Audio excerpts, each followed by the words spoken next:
get started, I want to begin to tell you a little bit about how I know such a famous person.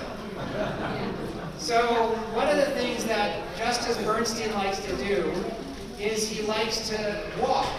And much of his work, because of his conditioning, he doesn't have to be at a desk. He can do a lot of his work over the phone. And so one of the things that Justice Bernstein does is he actually walks about 10 miles a day while he's in his when he's in his zone, right? And he handles calls, and he also runs marathons, and does many other feats of strength. And at the same time, one of the most beautiful things about him is he wants to get to know people. So I was outside at Christchurch Cranbrook, right outside here, and I heard him say that he wanted to be the pastor. And I said, well, I'm the pastor. And then we began a friendship. And one of the things that I count as one of the greatest blessings is I get to talk to Richard about anything, and I know that it's privileged. And Richard gets to talk to me about anything, and he knows that it is privileged. And when we get together for dinners, it goes on for hours, and we solve all the problems in the world. We tell every story we can know about anybody else, and then I walk away and I know that I have a friend. And I also want to say that I'm really proud that his campaign manager is with us. Bushra Lowry is in the back, and she is in the National Guard and also served for 10 years in the FBI. So as the first person who wore a job and served in both of those capacities, which is an incredible testimony. And I want to thank you for your service, Bushra, and for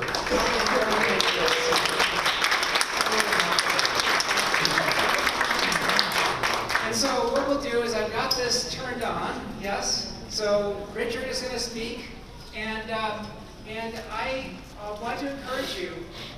This is your chance to ask any question you need to ask, and about anything. One of the things that I love about Richard is he usually has something thoughtful to say, and I hope you enjoy Richard as much as I do, and I think you will. Thank you all.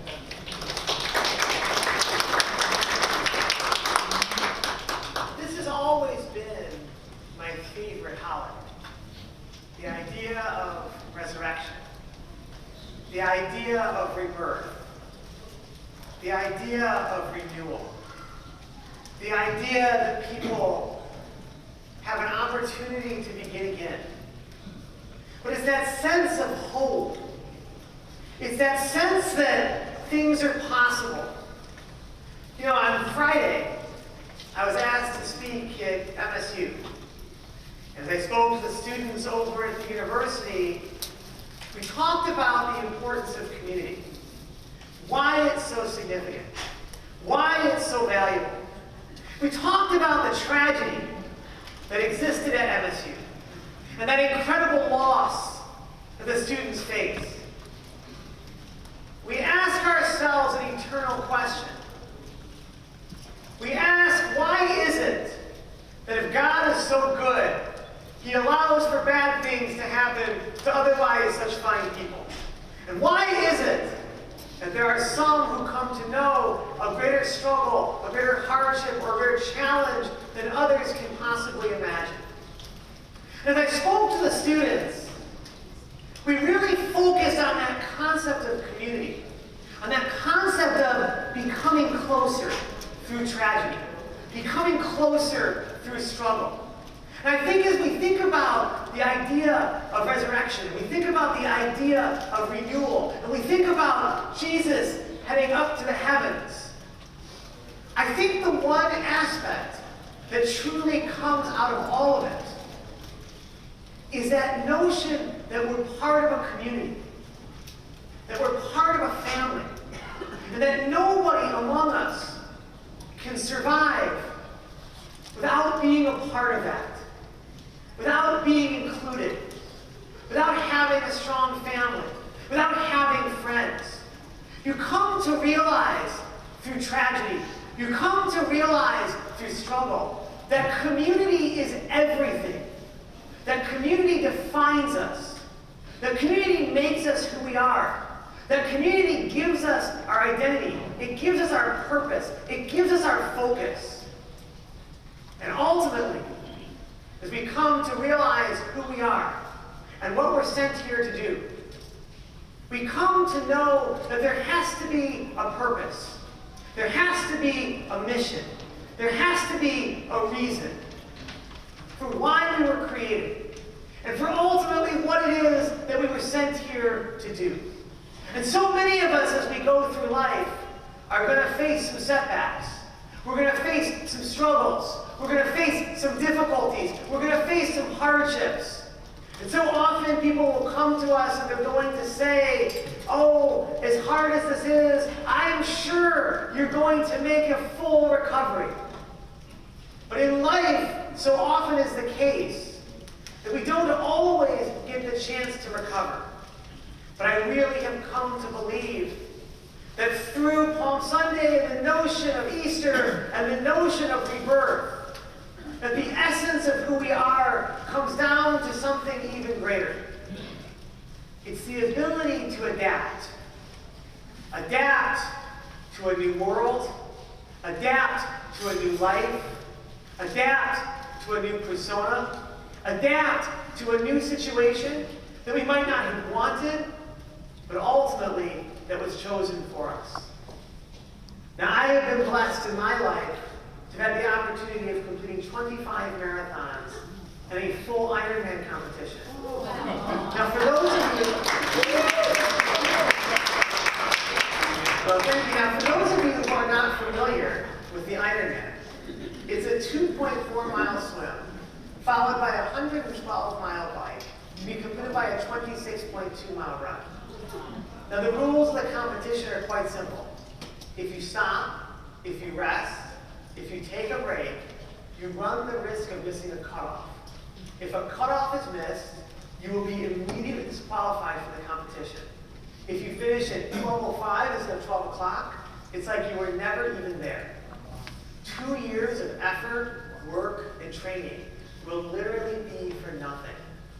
So I invite you to picture, if you would, the feeling you would have as you dive into a frigid body of water. Now, the water temperature that morning of Lake Coeur d'Alene was 55 degrees. Wow. Imagine swimming in total darkness, not having any idea where you started, not having any idea where you're going, and not having any idea where you are. You're repeatedly get kicked in the face by all the other swimmers. And being blind, you can't brace for the ensuing impact. You try to surface, but it's impossible because there's other people immediately above you. And lastly, other competitors become entangled and ensnared in the rope that connects you to your guide. The harder you struggle, the harder you attempt to break free, the faster you get taken below the waves.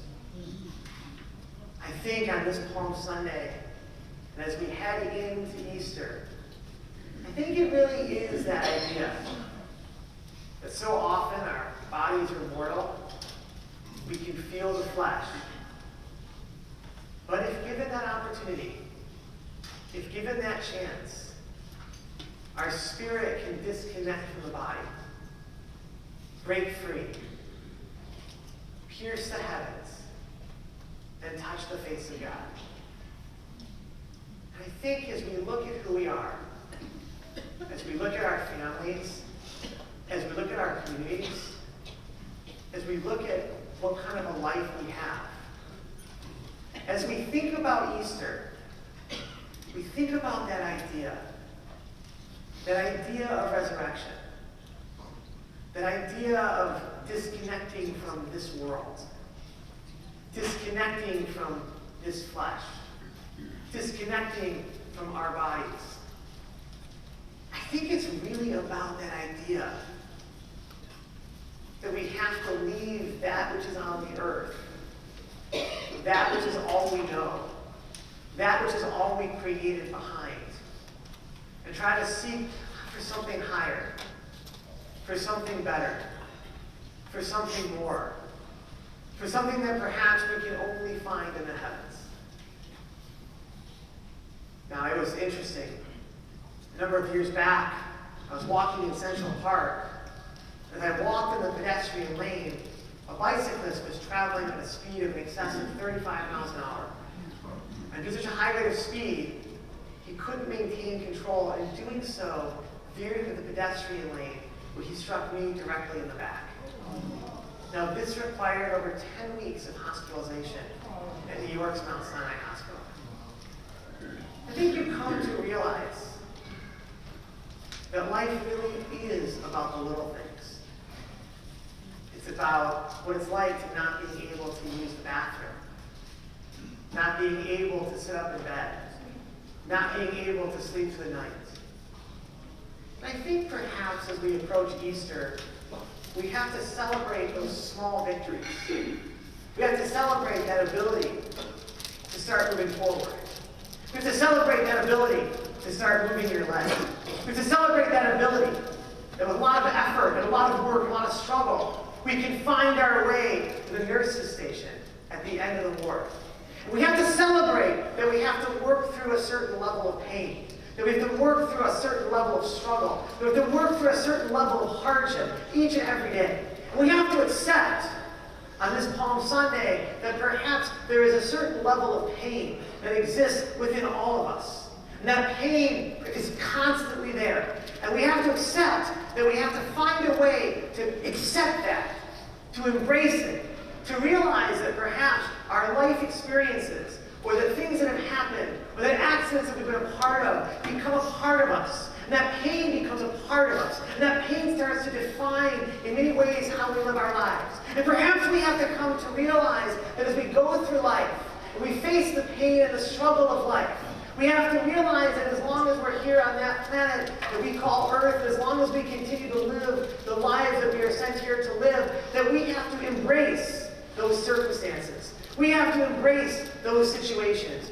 We have to allow for that to become a part of us. We can't fight it. We can't run from it. We just have to realize that it's now something that is going to live with us. And we have to learn how to respect it and work with it.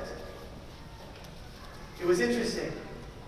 After getting released from the hospital, a short time later, it was time for the New York City Marathon. Now this would be my 18th marathon, but it was my first after a catastrophic injury.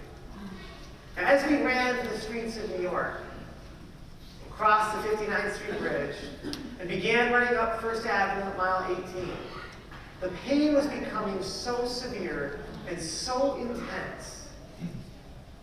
I remember reaching up to the heavens and praying to God that He would allow me the opportunity to finish this race, to make it through to the end.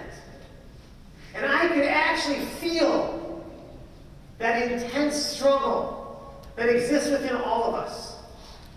We all have a frustration with the Creator. We all have an anger. We all have a disappointment. We all have that resentment. We all have those things that go into our lives that are not fair, that are not just, that are not right. We all seek to find those answers. We all seek to understand why. We all seek to know what is it about us that we have to experience and endure this. And right there, on First Avenue, at mile 18, that intense battle was becoming so vivid, it was becoming so real, it was becoming so intensive, that I could literally hear the thunder. I could sense the lightning, and I could feel and be a part of that wind that blew. As I asked the Creator, why is it that I have to endure? Why is it that I have to be chosen? Why is it that I have to deal with this? Why is it that of all the people in the world, you had to choose me for this pain, for this hardship, for this injury, for this struggle, for this difficulty? And I'm certain it is a question that all of us ask as to why it is that we have to face the things that we face. Why it is that we have to contend with the things that we have to contend with. The incredible loss, health struggles, financial challenges, We ask ourselves, why is it that if we follow the rules and we do what is asked of us, that we get put into situations that we have to come to know such a high level of pain? And that's where that battle rages. And I believe, as we move forward to Easter, there is one thing that we all look for. We try to find a sense of peace. Peace with who we are, peace with our families, peace with our bodies, peace with our circumstances, peace with our lives. But I think the thing that we all seek, that we all want, that we all claim, is finding a sense of peace with God. So why is it that bad things happen to otherwise such good people? And why is it that there are some who come to know a greater struggle or greater hardship than others? I believe the answer goes something like this. At a certain point in life, you have to come to realize that you can't spend your time and your energy and your effort focusing on how you're going to get over it.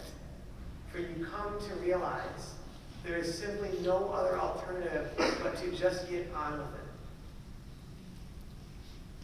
Our lives are like novels. There are chapters. Chapters of heartache, pain, and struggle, as well as chapters of hope, joy, and triumph. We have to face what we have to face. But this is Easter. It's a time for us to believe that we all can rise, that we all can do better, that we can all be better.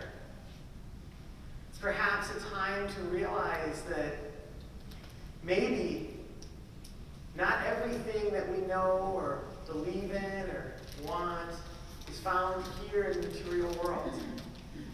And ultimately, perhaps maybe in Easter, it's that notion that there is a greater purpose. There's a greater destiny. Maybe there's a greater hope.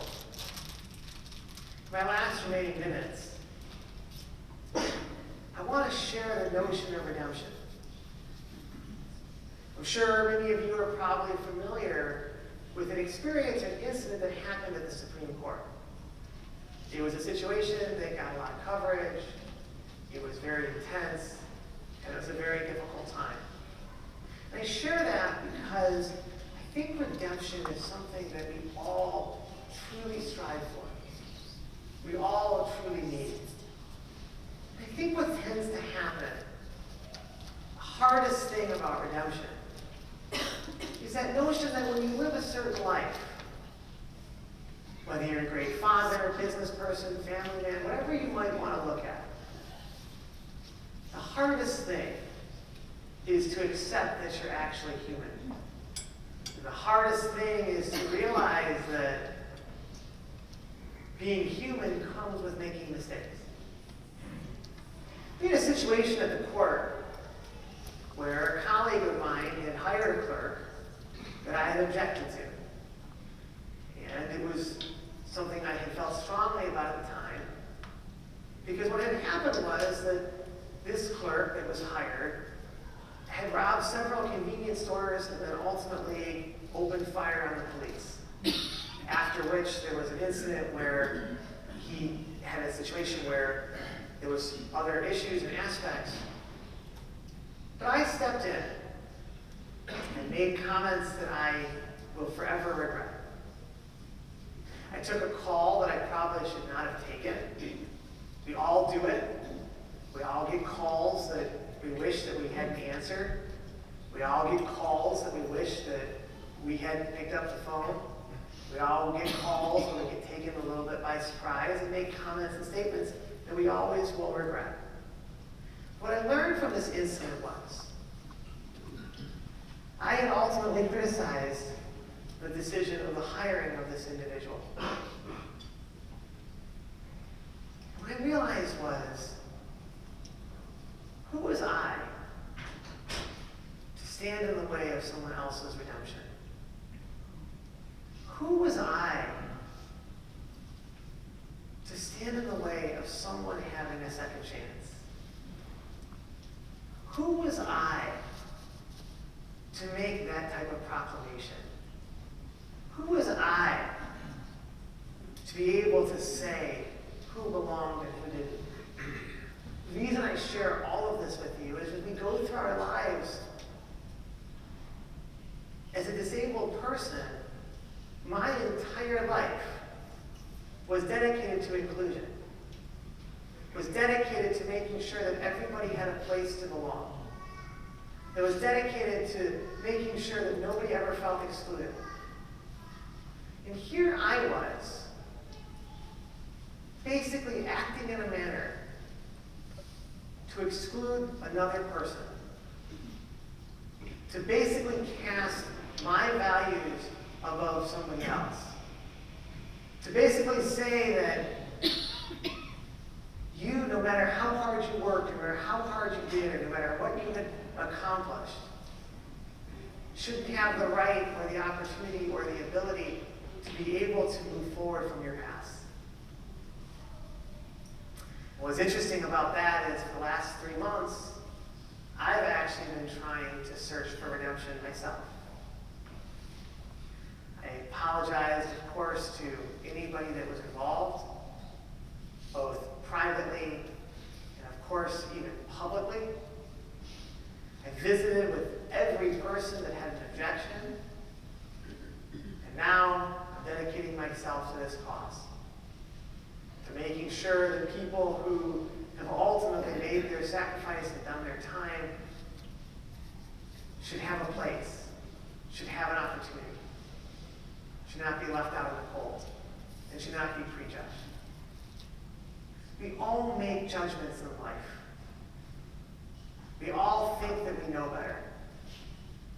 We all say things that we don't mean. But we all do this.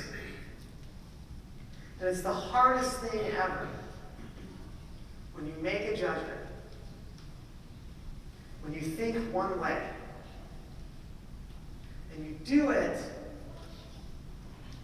without really understanding, without really appreciating, without really knowing the power of your words, the impact of your words, the effect of your words. Redemption is something we all seek. Forgiveness is something we all ask. I think the essence and the idea of Easter is that we can be optimistic. We can be idealistic. But I think the hardest thing that so many of us have as a person who's going through this now, as a person who made a mistake that they regret deeply, by acting in a way that they wish they hadn't, based off of a confluence of events that they'll always remember. But I think the hardest thing that we all have as we go through life, as we approach the holidays, as we try to be optimistic, the hardest thing that so many of us have, and I can say this personally, is we have our greatest difficulty trying to forgive ourselves for being imperfect, for not always doing the right thing, for making a mistake, for doing something that isn't who we are. We all have this challenge. And I think so many problems that we face arise from that inability to find forgiveness for ourselves. Because we make decisions based off of that inability to find forgiveness. And that inability to find forgiveness so often translates in so many other ways. How we treat other people. How we conduct ourselves, things that happen, we don't think we're worthy. Maybe the real lesson as we go through this holiday as we experience Easter is that before we can rise, before we can be empowered, before we can be lifted up, we have to find a certain level of grace. And we have to give ourselves that grace. We have to give ourselves that permission. We have to give ourselves that ability to move forward. And whether we've lost a loved one, whether we said something we didn't mean, whether we acted in a way that we deeply regret, whatever that is, the biggest challenge that I think we all have is finding the strength to move on. Because when you move on, you have to acknowledge where you are, what will happen, what will be, what the consequences are, how you're going to live. And whatever our circumstance or situation is, it's that power to forgive and that ability to move on that we all struggle with. But perhaps if we can find it, perhaps if we can attain it, perhaps if we can achieve it, we can come to truly embrace the notion of resurrection, the notion of being able to rise, the notion of rebirth, the concept of renewal, the essence of where life takes us and where we ultimately go. For it was deep into the night as the angel came upon Jacob, and there existed an immense battle. And this battle raged until the dawn. And when the sun rose, the angel blessed Jacob and gave him a new name, the name of Israel, which translates to mean one who struggles with God. But Jacob was not left uninjured. He would walk with a shattered hip. He would know great pain. Perhaps his imperfections that came from his struggle allowed for him to connect. And through that connection, he was able to become a true leader. He was able to guide his people and become the father of a nation. Let us celebrate Easter. Let us celebrate the holiday. Let us celebrate the resurrection. And let us celebrate the notion that, yes, we are all flesh. We all have imperfections. And we are all mortal. But on Easter, perhaps on this day, at this time, and in this way, the spirit can disconnect from the body. The spirit can no longer become one with the flesh. And the spirit can ultimately rise,